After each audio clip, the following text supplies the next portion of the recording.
বাংলাদেশের গত 50 বছরের রাষ্ট্র ব্যবস্থা, নির্বাচন, রাজনীতি নিয়ে সবাই সমালোচনা করছেন। কিন্তু আপনারা কিন্তু এই 50 বছরের এই অব্যবস্থাপনা, এই দুর্বৃত্তায়িত রাজনীতির পার্ট ছিলেন। আমি বলতে পারবো যে আমি ছিলাম না, বিকজ আমার বয়স এই 33 বছর বয়স। আমি রাজনীতি করিনি। আমি যখন থেকে রাজনীতি করেছি ওই এক্সিস্টিং রাজনীতির বিপরীত রাজনীতি করেছি, সুতরাং আমি কিন্তু পার্ট ছিলাম না। কাজে আমি বলতে পারবো যে আপনাদের পুরানো ব্যবস্থা ফেল করেছে, যেই কারণে আমরা একটা নতুন ব্যবস্থা চাই। এখন আপনারা যারা সিনিয়র রাজনীতিবিদ কিংবা পুরানো পলিটিশিয়ান, তারা যদি আমাদের নতুন আলোচনাকেও এই পুরানো সিস্টেমের মধ্যেই থাকতে চান, তাহলে সেটা দুঃখজনক, সেটা অনাকাঙ্ক্ষিত। আজকে আপনারা জুলাই নিয়ে আলোচনা করছেন, জুলাইয়ের শহীদদেরকে সবাই শ্রদ্ধা জানাচ্ছেন, দোয়া করছেন, কিন্তু এই জুলাইটাও কিন্তু এত সহজ ছিল না। পরিষ্কারভাবে জুলাইয়ের শুরুর দিকে কয়টা দল এই জুলাইয়ের পক্ষে ছিল, কয়টা দল স্টেটমেন্ট দিয়েছে, কয়টা দল কবে থেকে আন্দোলনে সর্বাত্মকভাবে যুক্ত হয়েছে আপনারা দেখেন। এই হিসেবগুলো কিন্তু আপনাদেরকে মেলাতে হবে। তাহলে আমি বলছি যে শেষ পর্যন্ত এটা পরিস্থিতিতে আসলে সবাই বলবেন যে প্রকৃতির কারণে বা প্রাকৃতিক কারণে বাধ্য হয়েছে কিংবা অংশগ্রহণ করেছে। উইলিংলি অনেককে বলেও আন্দোলন সংগ্রামে ঐক্যবদ্ধ করতে পারি নাই, যেই কারণে একটা পর্যায়ে আন্দোলন হয়েছে যুগপৎ আন্দোলন, একসাথে সম্ভব না, ব্যানারে, মঞ্চে, অনেক ধরনের ঝামেলা। তো যাই হোক, এই পরিবর্তনটা আমি মনে করি যে আল্লাহর একটা রহমত।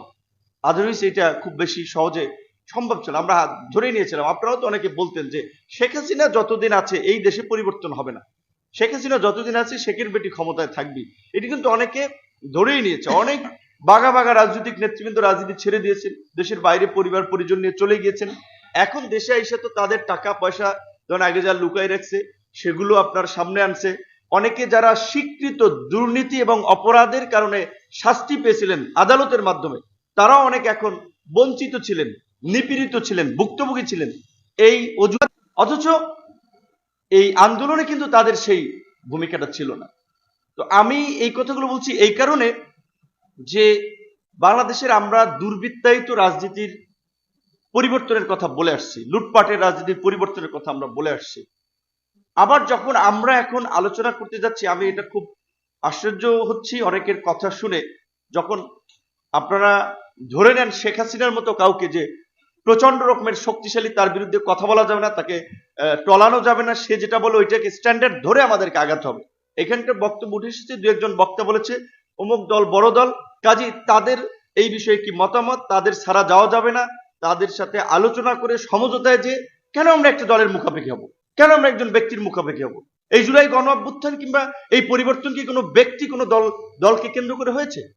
তো কেন আমরা পরিবর্তন, আজকে এই আন্দোলনের যে পরিষ্কার ঘোষণাপত্র ছিল, রাষ্ট্র কাঠামোর পরিবর্তন, শাসনতান্ত্রিক ব্যবস্থার পরিবর্তন, যেই ব্যবস্থার মধ্যে দিয়ে পুলিশ জনগণের বিরুদ্ধে গিয়ে একটা গণ বিরোধী বাহিনীতে পরিণত হবে না, আদালত সরকারের কিংবা রাজনীতিবিদদের কিংবা কারো প্রভাবে প্রভাবিত হবে না, একটা স্বাধীন গণমাধ্যম থাকবে, নাগরিকদের মর্যাদা এবং নাগরিকদের অধিকার থাকবে, প্রত্যেক নাগরিক আইনের দৃষ্টিতে যে সমান এবং তাদের যে অধিকারের সমতা সেটি নিশ্চিত করা হবে। তাহলে কেন আজকে আমরা কোনো দলকে মুখাপেক্ষি করে, কোনো দলকে সেন্টার করে আমরা আলোচনায় যেতে চাচ্ছি? এইটা হচ্ছে আমাদের আরেকটা নতজানু মানসিকতা। তো আমরা আগে একটা দলকে সেন্টার করে আমরা আগাতে চাচ্ছি। তো আমি বলবো যে এখানে মামুন ভাইয়ের যে আলোচনা দিয়েছে, এটা জার্মানি এবং নিউজিল্যান্ডে বোধহয় প্র্যাকটিসটা আছে কিছুটা। সো এটা হলেও আমাদের আপত্তি নাই। আবার যদি আরো কোনো নতুন পদ্ধতি, যেটা সাখাওয়াত হোসেন রাজি ভাই বলেছেন যে ঐক্যমত কমিশনে সুন্দর সোবার আলোচনা হচ্ছে, সেইখানের আলাপ আলোচনা যদি আরো 2-3টা পদ্ধতি নিয়েও একটা পরিবর্তনে আমরা সেখানেও আমরা যেতে চাই। সাইফুল হক ভাই যেটা বলেছেন এই কথাটা আমরাও বলেছিলাম যে ধরেন আমাদের চিন্তা ভাবনা ভুল হতে পারে। আমরা যখন এই প্রতিকূল সময়ে রাজনীতিটা করেছি, আমরা বাম ডান কিংবা আমরা কোনো বিভাজন বিভেদ করি নাই। এমনকি এই আতাউল্লাহ ভাই আছে, জাফরুল্লাহ চৌধুরীকে নিয়ে আমরা মামুন ভাই সহ হেফাজত নেতাদের মুক্তির দাবিতে একটা ব্যানার ক্রিয়েট করে আমরা প্রোগ্রাম করেছি। কারণ কোন ইসলামিক দলের ব্যানারও করবো না, আমার ব্যানারও করলে ঝামেলা আছে, সে মান্না ভাই ছিলেন, আমরা একটা ব্যানার ক্রিয়েট করে আমরা প্রতিবাদ করেছি বিভিন্ন ফরম্যাটে।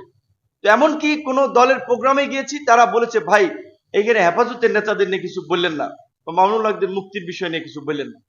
তারপর আমরা আমাদের যেটা আমরা বুঝেছি, আমরা কিন্তু স্ট্রেট ফরওয়ার্ড সব জায়গায় সেটা বলেছি। তো আজকে আমরা আমাদের দলীয় একটা পজিশন আছে, গণ অধিকার যখন 2021 সালে আত্মপ্রকাশ করে যে আমরা ভারসাম্যপূর্ণ সংসদের জন্য আমরা আনুপাতিক নির্বাচন চাই, কিন্তু আমরা বর্তমান সময় আমরা বলছি যে আমরা একা চাইলে তো হবে না, সব দল যদি একমত হয় আমরা সেখানে যেতে চাই, প্রয়োজনে আমাদের দলীয় পজিশন আমরা পরিবর্তন করতে চাই। তো আমরা আলাপ আলোচনায় দেখলাম যে বাংলাদেশের এখন যে একটা পদ্ধতি নিয়ে আলোচনা হচ্ছে যে দ্বিকক্ষ বিশিষ্ট সংসদ, লোয়ার হাউজে 400 আসন, আপার হাউজে 100 মোট 500। সেই আপার হাউজের 100 প্রাথমিকভাবে পিয়ার পদ্ধতিতে হবে। আমরা বলছি সেটাও যদি হয় আলহামদুলিল্লাহ, আমরা পুরোটা চেয়েছি, পুরোটা হয় না, অর্ধেক হচ্ছে। এখন আমি সবার প্রতি সম্মান রেখে বলছি, আমি যদি মনে করি যে আমার পজিশনটা ঠিক এবং অন্যদেরকে যদি আন্ডার এস্টিমেট করে, অন্যদের প্রস্তাবনাকে ডিনাই করে, বিতর্ক তৈরি করে, বিভ্রান্ত অন্যদের প্রতি অসম্মান করা হয়, তাই আমি বলছি যে আমি সবারটা নিয়ে আমি আগাতে চাই। কিন্তু অনেকে যেই ন্যারেটিভ তৈরি করার চেষ্টা করছেন, যে বয়ান ইস্টাবলিশ করার চেষ্টা করছেন যে উচ্চ কক্ষ একটা পুনর্বাসন কেন্দ্র হবে, কাদের পুনর্বাসন কেন্দ্র হবে? হ্যাঁ, হতে পারে বিএনপির মতো বড় দল অনেককে মনোনয়ন দিয়ে পুষাতে পারবে না, তারা সেখানে চেক অ্যান্ড ব্যালেন্স, এটা তো পুনর্বাসনও না, কারণ তাদের বড় দল অনেক নেতা আছে, নিচে 400 দেবে, উপরে যাদেরকে নিচে দিতে পারবেন উপরে দেবে, এটা তো পুনর্বাসনের কিছু হলো না। কিংবা আমাদের দল ধরেন গণ অধিকার পরিষদ, আমরা সবচেয়ে কম সিট পেলাম, আমরা 5% ভোট ক্যারি করলাম। তো আমাদের মতো দলে এখানে যে সমস্ত ইয়ং ছেলেপেলে আছে, এখানে তো 50টা ছেলেপেলে আছে অন্তত সক্রিয়ভাবে এমপি হওয়ার মতো, তাহলে 5টা পুনর্বাসনকে আমি তো ন্যায্যতাই নিশ্চিত করতে পারবো না। তাহলে এই যে পুনর্বাসন করার একটা কথাবার্তা বলে, মানে আপার হাউসকে কার্যত এটা আন্ডার এস্টিমেট করা, কিংবা এটার কোনো কাজ নাই, এটা দরকার নাই, এটা রাষ্ট্রের অর্থ ব্যয়, এই সমস্ত একটা বিভ্রান্তিকর ভাবে উপস্থাপন করা হচ্ছে। এই কারণে আমি বলছি যে এই মানসিকতা আমাদের থাকা উচিত না। হয় আমরা আপার হাউজে যাই, কিংবা মামুন ভাইয়ের যে পদ্ধতি এখানে যাই, কিংবা আমরা মিক্স পদ্ধতিতে যে লোয়ার হাউজের 400-র মধ্যে আমরা ধরেন 200 আমরা ডাইরেক্ট পদ্ধতিতে যাই, কিংবা ফুয়াদ ভাই একটা কথা যেটা বলছে 100 ঘূর্ণয়মান পদ্ধতিতে যাই, হতে পারে, কিন্তু ব্যবস্থার আমাদের একটা পরিবর্তনে যেতেই হবে। সবচেয়ে দুঃখজনক হচ্ছে যে আপনারা ফয়জুল হক ভাই কিছুটা ইঙ্গিত দিয়েছেন যে নির্যাতিত নিষ্পেষিত কিন্তু আমরা সবসময় হই, আওয়ামী লীগের আমলে হয়েছে, এই সরকার আমলেও লাঞ্ছিত হয়েছে, হচ্ছে তো। কিন্তু এই সরকারের পরিবর্তনের যদি ইন্ডিভিজুয়াল ক্যারেক্টারকে মূল্যায়ন করেন, তাহলে আমাদেরকে মূল্যায়ন করতে, আমাদের সেই স্যাক্রিফাইস এবং ধারাবাহিক লড়াই আছে। তো তারপরে এই সরকার আনকন্ডিশনাল সমর্থন দিয়েছিলাম, অনেক আশা, অনেক মোহ নিয়ে, সমস্ত মোহ ভেঙে খান খান হয়ে গেছে যখন তাদের কর্মকাণ্ড একের পর এক দেখতেছি। জাতিসংঘের মানবাধিকার কমিশনের দেখতেন কার্যালয়ে আপনার দিয়েছে, কারোর সাথে আলাপ করেছে?